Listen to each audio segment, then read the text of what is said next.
Hey business owners, if you're struggling with what kind of content to create for social media, check this out. I'm going to give you guys a couple of quick tips and dispel some myths, some misconceptions that a lot of people have in their head for some reason. And hopefully it's to help you guys to get better results out of your social media and stop being so damn frustrated with it. The first problem I want to talk about is not understanding what type of content to create. The reality is, for most of us, we already know the answers. We already know what type of content to create. We just haven't, connected the dots. So we know what kind of questions our customers are asking. We know what kind of things people are unsure of within our industry.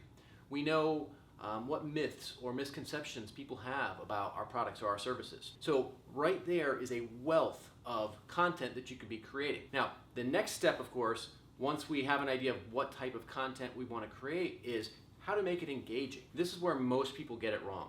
They make it very dry. They make it very, very boring. It's just, hey, we've got this great stuff. You should check it out because of X, Y, and Z. This old 1990s features and benefits kind of mindset. And that doesn't work. We have to engage people's emotion. A good way to do that is to tie your content into current events. If your social media is tied into something that's taking place in the news, and it makes sense, right? It has to be relevant. You can't just, talk about something in the news that has nothing to do with your product or your industry in any way, shape, or form and expect that to make sense. But if you can tie current events into your content within your social media, you're gonna get a lot more engagement.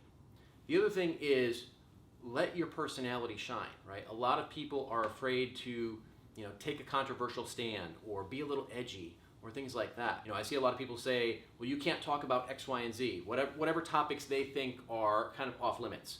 And frankly, that's bullshit. You can talk about pretty much anything so long as it's on brand. Now, what that means is it has to make sense for you, who you are, who your company is as a brand, right? If you take a look at some of the stuff I create, whether we're talking about videos, posts, whatever kind of content I'm creating, some people might look at it and they might think, well, that's kind of, all over the map. And the reality is, it's dead center on my brand, right? I talk about marketing, but I also talk about some political topics. I talk about a lot of veteran topics, right? I'm a Marine Corps veteran, so that's an important issue for me. But I've got a number of things that are core to not just what I care about, but who I am as a person, who my company is as a brand. And all of my content is within that brand.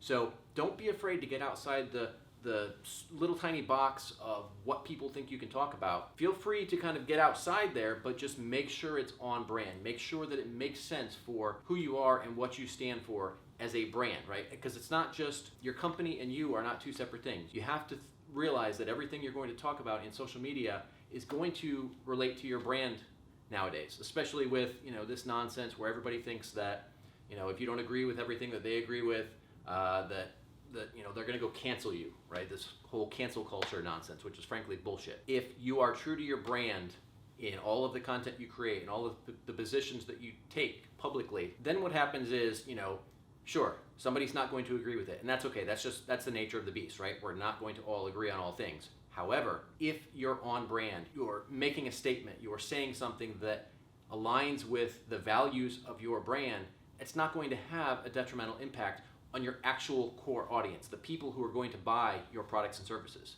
So it's okay if somebody outside of that audience gets pissed off. The thing you have to think about is, if we're going to create content, it has to engage people on an emotional level, right? We've covered the logic, we've covered the questions that they want answered, but we have to engage with them on an emotional level. If you can't do that, nobody's going to give a shit. And if you can't give them something to be excited and passionate about as it relates to your brand, you're going to just blend in with everyone else. So we talked today about how to come up with some of the topics. We talked about how to make it engaging. If you guys found that helpful, I'd love it if you'd share this with somebody who may find it useful as well. Go ahead and hit that subscribe button. And if there's any questions you guys have, drop them in the comments and I'll try to answer as many as I can.